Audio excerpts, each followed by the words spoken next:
대현장이라고 하는 이 산상 설교에서 기도에 대한 가르침이요. 6장에서부터 시작해서 계속해서 길게 소개되고 있습니다.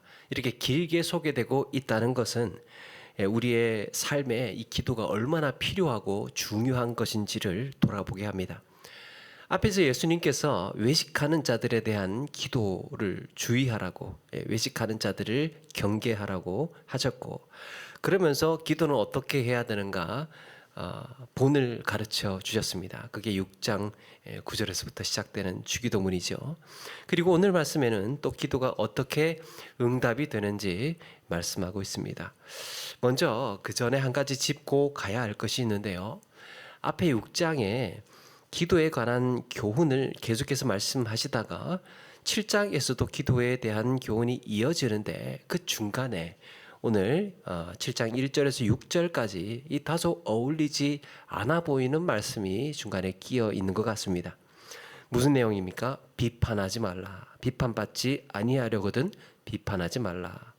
기도하는 내용이 기록되다가 비판하는 말씀을 하십니다. 그러면서 3절에 형제의 눈 속에 있는 티는 보고 내 눈 속에 있는 들보는 깨닫지 못하느냐라고 했습니다. 어떻게 형제의 눈 속에 있는 그 작은 티는 발견하면서도 자기 눈에 들보는 보지 못할까? 자기 눈에 들보는 보지 못할까? 이 몽골의 유목민들 아시죠? 그들의 시력이요 2.0, 3.0 이렇답니다. 그리고 또 가장 높은 사람은 6.0도 있답니다. 대단하지 않습니까? 그 지평선까지 거기까지 보는 거예요. 독수리가 5.0이라고 하는데 그럼 언제 한번은 이 다큐멘터리를 보니까요.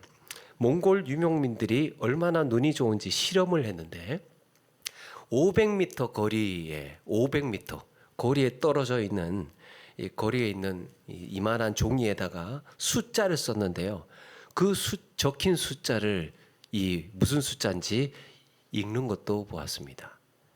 이것이 유전적인 것이라기보다는 보통 생활 습관 때문이라고 합니다. 넓은 초원에서 이 멀리 있는 것을 식별해야 하기 때문에 계속 그 멀리 있는 것들을 식별하다 보니까 이런 생활 방식이 원거리 시력이 그렇게 발달되었다고 합니다. 이거는 사람과의 관계에서도 적용이 되는데요. 사람의 관계가 가까울수록 별로 흠이 잘 보이지를 않아요. 친한 사이일수록, 관계가 가까운 사람일수록 잘 흠이 보이지 않습니다. 그런데 사이가 별로 안 좋으면, 사이가 안 좋다는 것은 뭡니까? 거리가 멀다는 거죠. 거리가 멀면 비판하고 흠잡을 것이 얼마나 잘 보이는지 모릅니다. 거리가 머니까 이게 잘 보이는 거예요. 정확하게 분석할 수 있습니다. 그런데 내 가족, 내 배우자, 내 자녀는 비판거리가 잘 보이지를 않습니다. 이렇게 본다면 거리가 아예 없는 나는 어떨까? 그런 거리가 없는 나는 어떨까? 보이지 않는다는 거죠. 그래서 정작 우리에게 필요한 것은 내 눈 속에 있는 들보를 깨닫는 거예요. 우리에게 필요한 것은 내 눈에 있는 들보를 깨달으라는 겁니다. 타인의 모순이나 불합리는 잘 찾아내는데 정작 내 문제는 알아차리지 못합니다. 누가 내 문제를 말해준다고 해도 잘 모릅니다. 납득이 되지 않을 뿐더러 인정하기도 싫습니다. 내가 볼 때는 그렇게 말해주는 그 사람이 문제가 더 있는 것 같아 보여요. 더 크기 때문에. 물론 누군가의 조언을 귀담아 듣는 것은 좋겠지만, 좋은 일이지만 우리에게는 말씀이 있지 않습니까? 성경이 지금 기도에 대한 말씀을 기록하다가 나를 알아보기 위한 자기 평가의 필요성을 말씀하고 있는 이유. 나를 알아보기 위한, 내 눈에 있는 들보를 깨닫게 하기 위한 이런 필요성을 알아볼 수 있도록 말씀하고 있는 이유는 나를 알아보기 위해서는 말씀과 기도, 즉 하나님 앞에 나를 세워야 한다는 것을 강조하고 있는 겁니다. 말씀 가운데 나를 돌아보고 기도를 통해서 내 모순을 깨닫는 거죠. 그렇게 시인하고 돌이키는 것이 우리를 성장케 하는 겁니다. 이렇게 자기를 보는 관점에서 벗어나서 말씀에 비추어서 나를 보는 겁니다. 나를 떠나는 것은 말씀 앞에 나를 세우는 거예요. 요즘에 자기 객관화, 메타인지 이런 말을 하는데요. 이 자기 객관화 이런 말을 쓰지 않습니까? 나를 떨어져서 나를 보는 거예요. 나를 떨어져서 나를 보는 겁니다. 내가 어떤 상태인지. 그리스도인들이 믿지 않는 사람들보다 더 성숙하고 더 지혜로울 수 있는 자산을 가지고 있는데요. 그게 바로 말씀과 기도예요. 그래서 기도는 영적인 자기 객관화입니다. 주님은 이미 수천 년 전에 이것을 우리에게 가르쳐 주셨습니다. 너를 알아보기 위해서는, 너의 상태, 너의 현 주소를 보기 위해서는 말씀 앞에 자기를 비추어 봐라. 기도를 통해서 내 안에 들보가 있음을 깨달으라. 여러분, 우리가 기도하는 목적이요, 하나님과의 친밀한 관계를 위해서, 또 간구할 것이 있고 은혜 받기를 위해서 등등 여러 가지가 있을 수 있겠으나, 그 중에 중요한 것 하나가요, 기도하는 목적 중에 중요한 것 하나가 말씀 앞에 나를 세우고 스스로에게 또 스스로를 현명하게 알아차리는 거예요. 나의 영적인 상태, 또 나의 이 마음 상태, 이런 것들을 돌아보는 겁니다. 알아차리는 거예요. 나는 지금 무엇이 문제인가를, 또 무엇을 돌이켜야 하는가, 앞으로 어디로 나아가야 하는가, 이런 것들을 돌아보는 겁니다. 이 모든 응답을 얻기 위해서, 이런 응답들을 얻기 위해서 우리에게 기도가 필요하다. 그래서 자기 눈에 들보를 깨달으라고 말씀하고 있습니다. 이렇게 기도의 응답을 얻어야 함을 강조하고 나서 기도의 이런 응답, 기도를 통해서 나의 영적인 상태를 깨닫고 알아야 한다라는 것을 강조하고 난 후에 이제는 기도가 이제 어떻게 응답되는 것인지를 말씀하고 있습니다. 간단하게 두 가지인데요. 하나는 기도는 구하고 찾고 두드리는 이에게 응답이 된다는 거예요. 7절에 보니까 구하라 그리하면 너희에게 주실 것이요, 찾으라 그리하면 찾아낼 것이요, 문을 두드리라 그리하면 너희에게 열 것이니 그랬습니다. 세 가지 명령이 연속해서 등장을 하죠. 구하라, 찾으라, 문을 두드리라. 더욱이 이 단어들은 현재형이에요. 헬라어에서 현재형은 반복적인 의미가 있습니다. 계속해서 반복적인. 응답해 주시리라는 믿음으로 구할 때까지 구하는 것, 찾을 때까지 찾는 것, 열릴 때까지 두드리는 거예요. 여러분, 기도는 내 능력 밖의 일을 하나님에게 구하는 거죠. 내가 구할 수 있고 찾을 수 있음에도 불구하고 기도로 해결하려는 건 내가 할 수 있는 일인데, 내가 구할 수 있는 일, 내가 찾을 수 있는 일인데도 하나님께 기도로 부탁하는 거는요, 하나님 심부름하게 만드는 건 아닙니까? 기도 만능주의. 반대로 기도 무용론도 있습니다. 내가 구할 수 없고 내가 찾을 수 없고 내가 열 수 없다고 해서 기도하지 않을 수도 있겠죠. 이건 상식적으로 불가능한 일이야. 내 지식으로, 내 경험으로 미루어 봐서는 절대로 일어날 일이 아니야. 이렇게 단념하고 포기를 해버립니다. 이게 문제예요. 기도는 내가 구하지 못하고 내가 찾지 못하고 내가 열 수 없기 때문에 하는 것입니다. 열왕기에 아람 왕 베나닷이 북이스라엘의 사마리아를 쳐들어와서 포위를 하고 있었습니다. 성을 포위하는 날이 길어지자 성 안에서는 난리가 난 겁니다. 하루하루 물자는 바닥이 나고 식량 떨어지고, 게다가 비도 오지 않고, 그렇게 바짝바짝 성 안에서는 말라갑니다. 성 안에서 사람들이 날카로워질 대로 날카로워졌습니다. 왕도 별 도리가 없었습니다. 나귀 머리 하나에 은 80세겔이었다고 합니다. 땔감으로 쓰려고 하는 비둘기 똥조차도 은 5세겔에 거래가 되고 있었습니다. 정말이지 먹을 게 없는 무인도에서 주먹만한 다이아몬드보다 주먹만한 고구마 하나가 더 필요한 것처럼 당장의 생존이 위협받고 있으니까요, 돈의 가치가 떨어집니다. 그때 엘리사가 이 백성들에게 내일 이맘때쯤이면 성문이 열리고 밀가루나 보리 같은 식량이 정상 가격에 거래될 거라고 말을 하는 거예요. 정말이지 꿈 같은 이야기를 하고 있었습니다. 지금 아람 군대가 성을 꽉 에워싸고 있고 나갈 방법도 없는데 어떻게 그런 일이 내일 당장 일어나겠느냐는 거죠.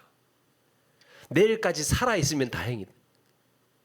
그때 왕이 가장 신이 많은 한 장관이 있었는데요, 그가 이 모든 재난을 다 통제하고 있었던 모양입니다.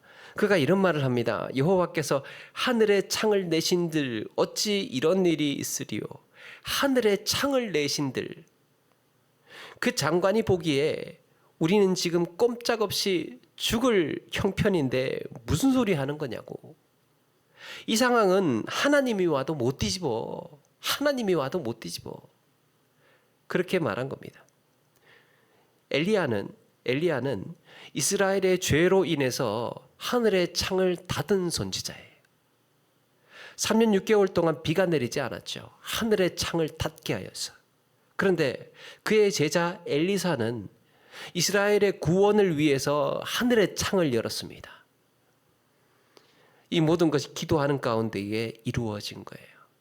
실제로 무슨 일이 일어났습니까? 하나님께서 아람 진영 군사들에게 어마어마한 군대가 몰려오고 있다는 환청을 듣게 하십니다. 소리를 듣게 하셔요. 그래서 이 아람 군대의 군사들이 깜짝 놀라서 이게 도대체 무슨 소리냐 그러면서 웅성웅성 하다가, 야, 엄청난 군대가 몰려오는구나. 그렇게 알아듣고는 이 군사들이, 야, 이 정도 땅이 흔들리고 이런 소리가 들리는 정도면 우리는 다 죽는다. 그러면서 기겁을 하고 짐승들이며 양식이며 군수물자들 다 놔두고 도망을 쳐버렸습니다. 마침 나병 환자들이 굶어 죽든지 칼에 죽든지 될 대로 되라고 하면서 이 아람 군사 진영에 항복하러 왔다가 와서 보니까 사람 하나 없이 먹을 건 차고 넘치고 짐승에다가 또 보물에다가 이런 것들이 잔뜩 그대로 있는 겁니다. 이 소식이 성에 알려지고 사마리아가 살아난 거예요. 그 장관의 미련함이 무엇입니까? 안 일어날 일에 대해서 믿지 않았던 것입니다. 일어나지 않을 일에 대해서 믿지 않았습니다.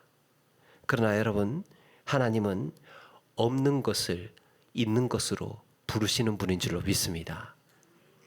기록된 바 내가 너를 많은 민족의 조상으로 세웠다 하심과 같으니, 그가 믿은 바 하나님은 죽은 자를 살리시며 없는 것을 있는 것으로 부르시는 이시니라.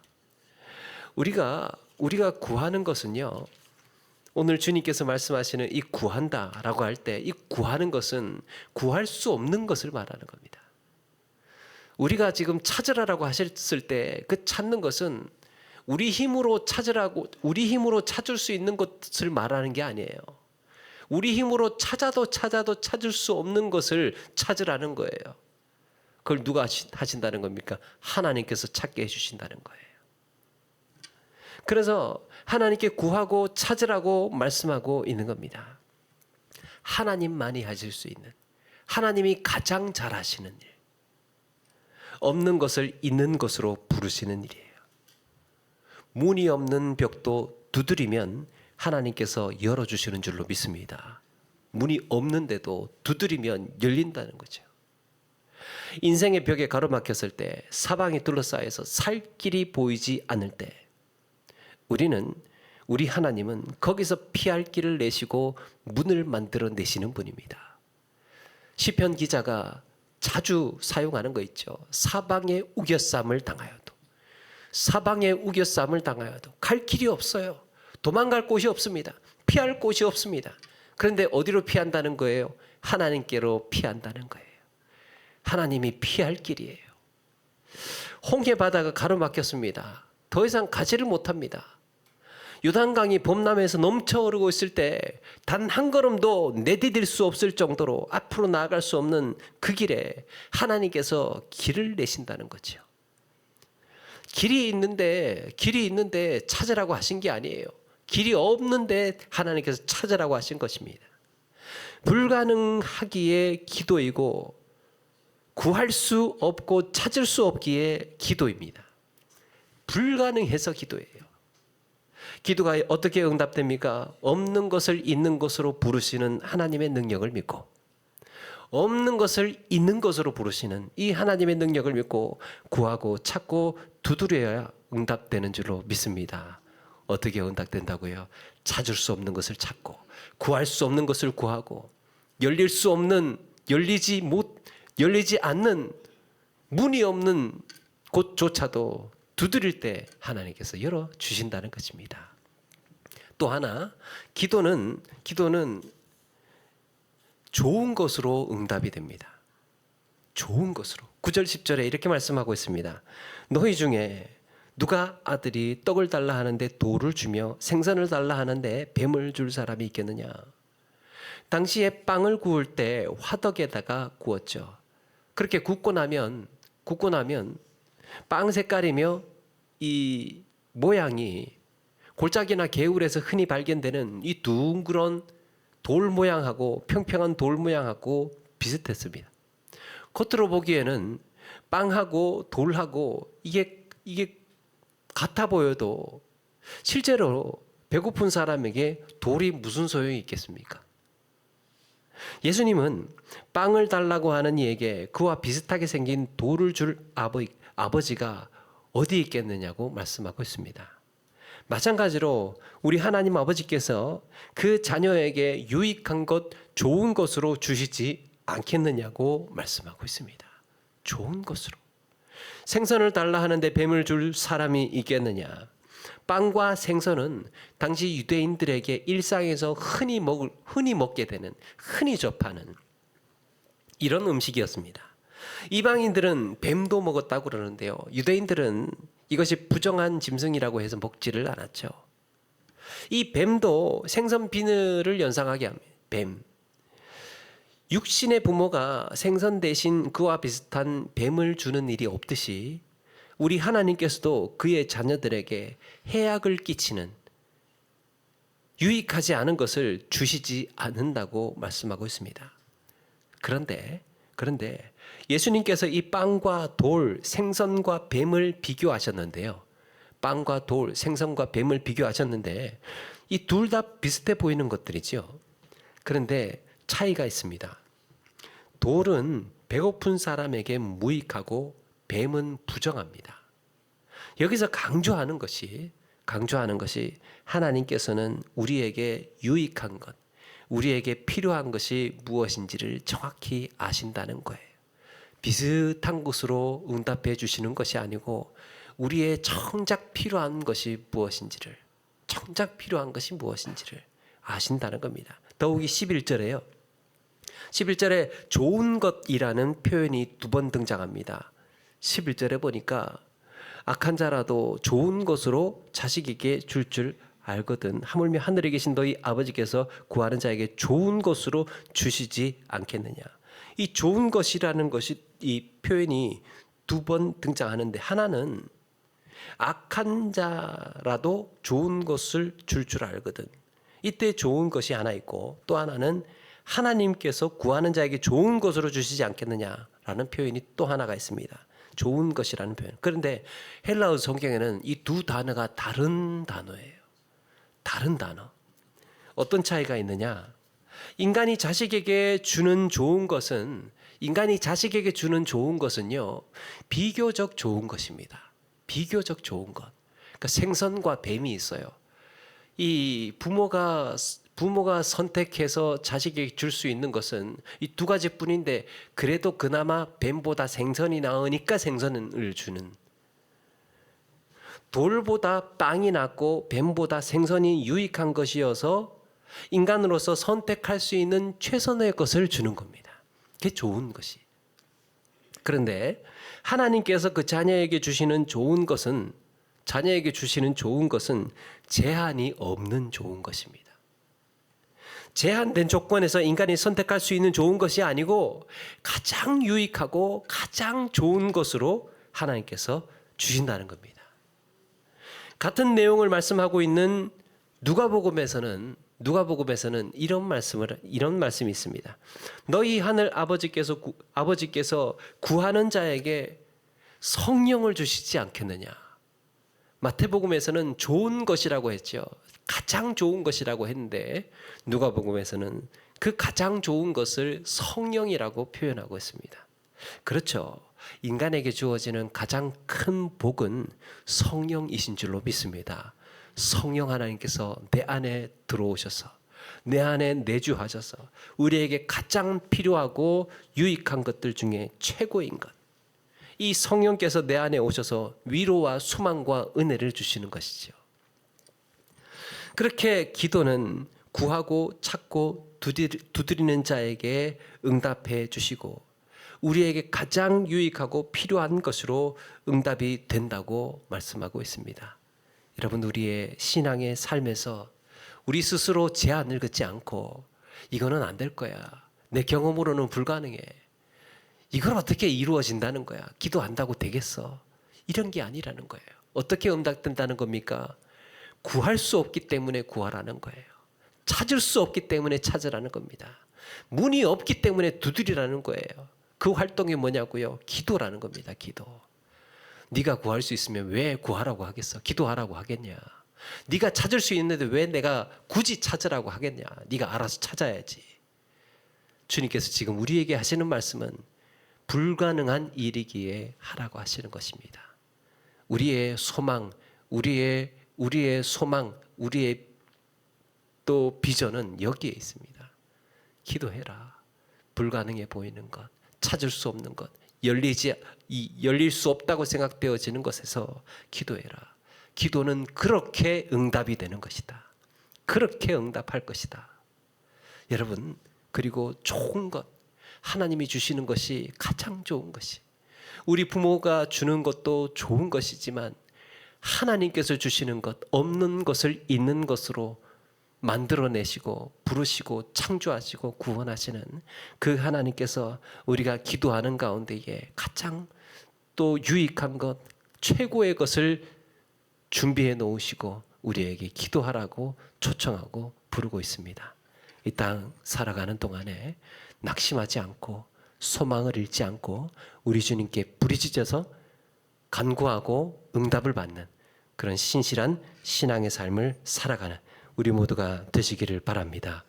우리의 인생이 하나님의 손에 들렸을 때 가장 복되고 빛나는 인생이 된다는 사실을 기억하시고 하나님을 향한 친밀한 기도, 믿음의 기도 해나가시는 저와 여러분 되기를 주의 이름으로 축원합니다.